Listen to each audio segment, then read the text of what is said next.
एक शहर के पास एक जंगल था जहाँ दो भिखारी रहा करते थे।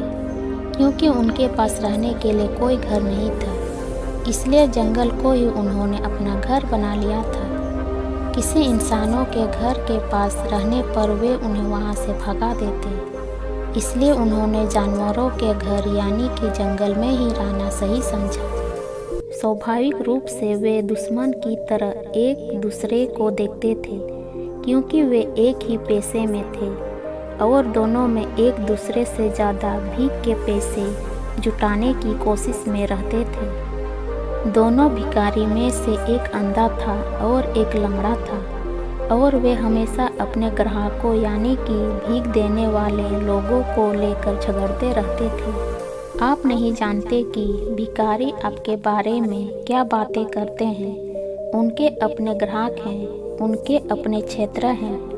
वे दोनों भिखारी लगातार लड़ते रहते थे। उन्हें एक दूसरे के कारण बड़ा संघर्ष और जद्दोजहद करनी पड़ती थी भीख मांगने पर।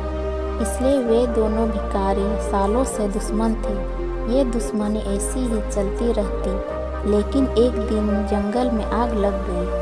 अंधा भिखारी चलने और दौड़ने में पूरी तरह सक्षम था, लेकिन यह उनके लिए खतरनाक था, कारण वे देख नहीं पा रहा था कि वे सही दिशा में जा रहा है कि नहीं। लंगड़ा आदमी सब देख तो सकता था, लेकिन अपने आप नहीं चल सकता था।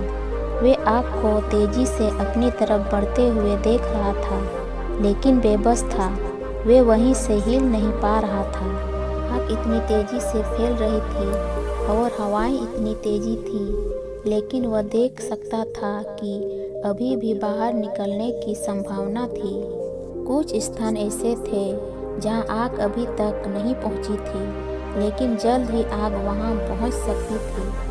जल्द ही वे हर तरफ से आग से घेरे जाएंगे। वे दोनों अपना सारा विरोध जद्दोजहद भूल गए। यहाँ लड़ने का समय नहीं था, यह एक होने का समय था। और उस अंधे ने लंगड़े को अपने कंधे पर बैठा लिया और वे एक शरीर की तरह काम करने लगे।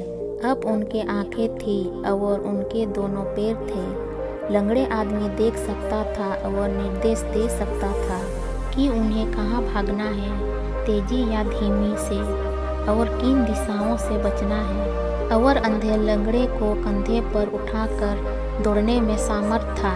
वे बिना घायल हुए जंगल से बाहर आ गए। यह प्राचीन कहानी आपके दिल और दिमाग के बारे में है।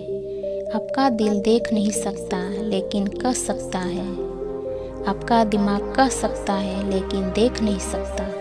यदि आप अपने दिल और दिमाग को, अपने प्रेम और तर्क को करीब लाने में सक्षम हैं, तो शायद मन भी कुछ महत्वपूर्ण कह सकता। यह पूर्ण नहीं हो सकता है, यह संपूर्ण अभिव्यक्ति नहीं हो सकता, लेकिन यह सही दिशा में एक संकेत हो सकता है। मैं ऐसा नहीं कहती कि दोनों के साथ आने से गलतियां नहीं होगी, लेकिन इतनी नहीं होगी जब वे अलग अलग रहते हुए होती है। इसी के साथ समाप्त करती हूँ। वीडियो अच्छी लगी तो चैनल को सब्सक्राइब कीजिएगा। धन्यवाद।